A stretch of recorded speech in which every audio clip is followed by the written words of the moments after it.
Welcome to another episode. Welcome back, Hey. everybody. I'm Giselle, and I'm always happy to be here. And I'm joined by the amazing Leah. Today, we're tackling a topic that is perfect for right now. All right, we're tackling the topic. It is close to my heart. It's called emotional eating. Mhm. All right. Whether it is stress, boredom, sadness, so many of us turn to food for comfort. Leah, I know you know something about this. We've both faced this. Yes, you are so right about that. Emotional eating can be a tough cycle to break. We're here to share with you what works for us and talk about how switching to carnivore help us regain control over our eating habits. And Yes. of course, we're going to dive into some common triggers, how to recognize them, and practical strategies over overcoming those urges to emotionally eat. All right, so grab you something to drink or get you some bone broth, whatever you want to do, and let's get started. All right, let's start with some basics. Okay, emotional eating is when you're not hungry. Mhm. Okay, you already know, um but you're starting to eat, you're getting a craving for something. You want to know, let me see, and what happens is you don't want to stop and admit on that emotion, because then it might bring on some tears, it might bring on what it is that you're facing. And I'm gonna be honest, it could be some ice cream or it could be a glass of wine.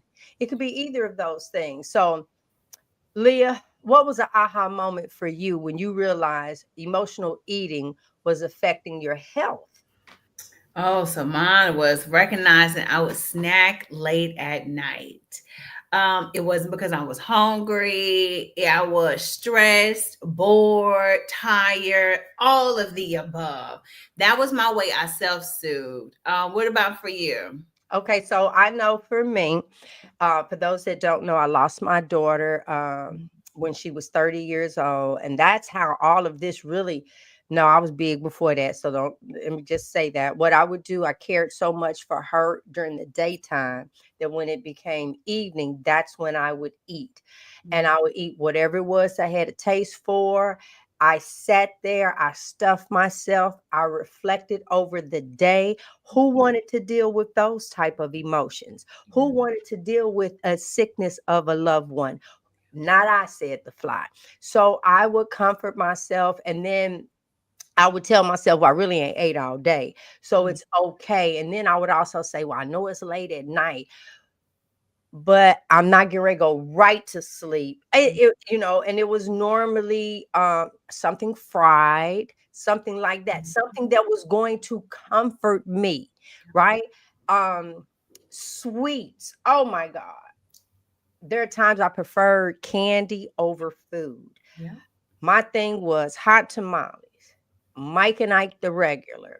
If I had those two, I was good. I remember I'll get on a Boston baked bean binge. Some of y'all might not know these candies, honey, and the Chico stick. Some of y'all might not know these. I did do now laters, but I preferred the big now laters back when I was a kid. So Mhm. now you see all of this, and my stomach would get sick, and then I would say, I guess I need to eat something now, right? I didn't, I realized that I wasn't hungry, that was a distraction. And that's the thing with emotional eating. It will mask the real issue. But here's the good news. We don't have to stay stuck in that cycle. Yes. So one of my biggest triggers was stress. So anytime I felt out of control, um, yeah, anytime I just felt out of control, I would turn to food. Food was my best friend, right hand person. And I've just learned to start asking myself, am I hungry? Am I stressed? Am I bored? Am I tired? And that simple question helped me to not eat food, to not eat that junk. So yes. Okay. For me, um, for those that are familiar with Frederick and and we got a second channel. I'm not promoting it right now, but it does cover our travel, 100% of our travel. And because of that, I have the tendency of watching other people who's in the same market. And there's this one couple, they were on their way to dinner. And y'all don't, I did this, and you guys have done it too. They were on their way to dinner and they made the comment, hey, let's stop and get our snacks now because by the time Mhm. we come back, the store will be closed. Yeah. And I looked at my husband and I said, and they won't be hungry because if you ate at food, but let me show you how many times you have been cooking a meal. I'm talking to the people in the back, way over there. You cooking a meal and all of a sudden get a taste for something else and start obsessing over the next thing. Yeah. Oh, I got to go to the store and get that. What y'all think about? And you preparing something now and you already on to the next meal. All right. That's such a great habit for you, Leah, that you were able to do that. For me, boredom was a big one, especially during downtime. I find myself wandering in the kitchen looking for something to snack on, being upset if all the ingredients wasn't there, recognizing that I wasn't really hungry. Uh, when I really realized that, that became a game changer. I've been trying to, and I tell people I'm a food manipulator. And so I've been trying to find ways of relieving the stress instead of eating. Yes. So for me, what I like to do that works is I could take a quick walk, journal, and an easy one is just prayer to Mm, process those emotions. And it just shifts your focus on instead of food, that's just a band-aid, to really process those emotions on what's going on, why you feeling this way. And it just helps you to not have to eat that junk, basically. yeah, yeah. For me, I want to start trying to stay busy. I do. One of the things I remember Laura always talking about, like crochet, and I said, you Mhm. know, I got a whole crochet set, and I said I'm going to take that up, whether it's a scarf, I don't care what it is, or make myself a throw. I think that's something that I want to do for my hands. And honestly, the next thing that we're going to share with you all. Um, Helped out a lot. And so let's jump on over into that next segment. Okay. Go ahead, girl. So one of the reasons I love carnivore, it simplifies everything. We're eating nutrient dense foods that is satiating, like steak, eggs, fish. Oh, it's so good. So those cravings for emotional eating, it fades away like it never even happened. I don't feel like I need to snack anymore. It has been a big game changer. Oh, for sure, for sure. And when you're satiated, when you are, for me, even when I came in off the road the other night, the first thing I did, I came in and fried up some ribeye fat. I did. Mhm. Here, Fred. Oh, girl, make me some too. Okay. Yes, it is something. Yeah, it's to get that in my system because I knew that being out on the road, and I did not. My major cheat was an espresso martini. That was but food wise. I really don't indulge now being carnivore. Ooh, excuse me. Now being carnivore, it keeps me full and satisfied. So I'm not constantly looking for food to fill a void. And honestly, knowing that what I am fueling my body with health wise gives me a new perspective on food. Let me ask you this. Have you noticed how your mindset around food has changed? Yeah, so I used to think food was a way of fixing my feelings. Now I see that as fuel for my body and not and let's not forget about the mental clarity. Oh, we get from eating this way. It helps us to deal with our emotions in a healthier way. Yeah. So that, you know what, we're gonna go ahead and wrap this up. I know hopefully we were able to help some people. The holiday is coming up, and right now we have so many stressful moments, period. Period. we have so many stressful moments that's going on during this time. Don't revert to food. And if you do, make it something that your body needs. We always teach about needs over wants. Even when it comes down to spending money, sometimes you'll get to the register, say, do I need this or do I want it? Mhm. Okay. That's how you're going to have to look at the food. And I enjoyed our show Monday. I was sharing this with Robin earlier. There are sometimes we can say the exact same thing all the time. But this time when it was said, it was the right atmosphere, the right tone, whatever. And it penetrated my brain. And then it was one of those light bulb moments. It's to put words to what I was feeling. I always, when I'm sharing, I tell people that I had some barbecue sauce. Mhm. I said to myself, this little bit of barbecue sauce is not going to, it can't. I'm eating only meat, and I really wanted these ribs. Um, when you are not eating carnivore, 90% of us are in what we call insulin resistance. Your body is your metabolism is so off. But then when you find out about the carnivore diet and you make the decision to change the way that you're eating and looking for your optimal health, Mhm. that's the reason why I went on and did this.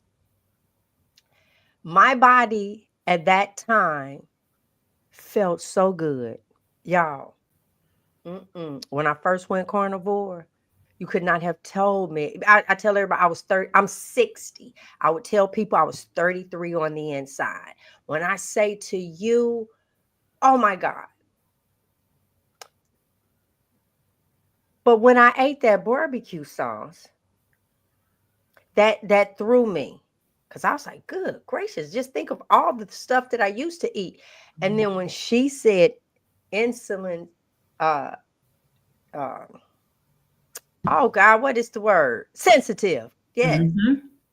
So now my system is so sensitive.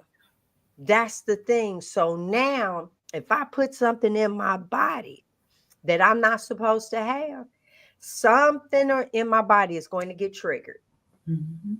You don't have to tell me that. Okay, let's. I know a lot of people drink the carbonated water with the natural flavors and stuff like that, and then all of a sudden, something might happen with you. And I don't care what they say. It's something in the can. We had someone that shared a story that these people were saying that their product was 100%, and when this lady tasted it, her mouth started tingling immediately. And she said, listen, and that lady said, no, I'm sorry. And sure enough, the skin that went on the jerky, Wow. that's what it was. It was dipped in something, some type of a seed oil. And even though it was an animal product, and Mhm. that's how the lady found out, and she changed the casing on it. But that's what I'm saying. Your body will be so sensitive Yep. to those little things. Now you got to make a pimp decision. Whatever it was that you did differently, are you willing to give that up and just keep moving on? That's the biggest thing. All right, let's wrap this on up, my friend. All right. Yes. Yes. So, um, just as a reminder, this is a journey. Oh, wait. Oh, well, you know what? I'm sorry. We didn't go over the practical strategies. Okay. Let's finish that off. All right. So let's give a few quick strategies. My first tip is to create a distraction list. Figure out 5 things you want to do. And every time you feel like emotional eating, go do one of those things because it's something you said you wanted to do. Not don't make it a task like, oh, if I want something to eat, I'm gonna run the steps 20 times. Oh, now I'm not. No, make it something enjoyable. It might be reading, it might be walking, it might be, you know what, you need to call a friend. Everybody needs an accountability partner, and you might need to be on the phone and say, listen, girl, I feel like eating a slice of cake right now. Yeah. Get your distraction. What you think? Yes, a good one be the Marco Polo for our group that we're in. And that is a perfect one. Yes, ma'am. But Yes, that is that is so true because we currently do that. Oh my God, go ahead. but yes, but my go-to are keeping the tempted foods out the house. If it's not there, it is so much easier for you to be consistent. Mhm. You can't eat it. Instead, try to stock your refrigerator up with carnivore friendly options like steak bites. You can do boiled eggs, bacon, shrimp, but that would be perfect to keep that stuff out your house. Yep. Another one can be go ahead and do meal preps. All Hmm. right. If you have something already ready to eat, it is a more healthier option. I'm the crock pot queen. Put that meat. Listen, it's nothing for me to put some pig ears and some ham hocks in, and in the morning it's already ready. You cannot tell me smelling that make you not want to eat some. So you can do some stuff at night. You might wake up to a nice tender brisket. Any of those things. Put your turkey leg in there, and by morning it is so tender, but have some things available. Then you're less likely to reach for the wrong things if an emotional hits you. Any Yeah. final tips, Leah? I would say the last one be practice mindfulness. When you feel the urge to eat, take a moment to take a breath and ask yourself why. If you're not hungry, focus on addressing the real issue. Is it stress, boredom, sadness, whatever the case may be? Take that time to focus on that issue. There you go. That is such an important conversation that we had, and I hope that it reaches someone. Emotional eating can feel overwhelming, but the right mindset and strategies is absolutely possible to take control. Yes. So remember, this is a journey. Don't beat yourself up about the past choices. Just take it one day at a time. If we could do it, you can do it. That's right. And if you found this episode helpful, go ahead and give it a like, a thumbs up, like it, share it, share the link with someone. And if you just need to reach out, come on and reach out. Mhm. We want to hear from you. What are your biggest triggers? How do you handle them? Drop some tips down in the comments. Yes. And thank you so much for joining us. Until next time, stay strong, stay focused, and keep making choices that fuel your body and your mind. We'll see you That's next it. See you next week. time. Hold on. In that.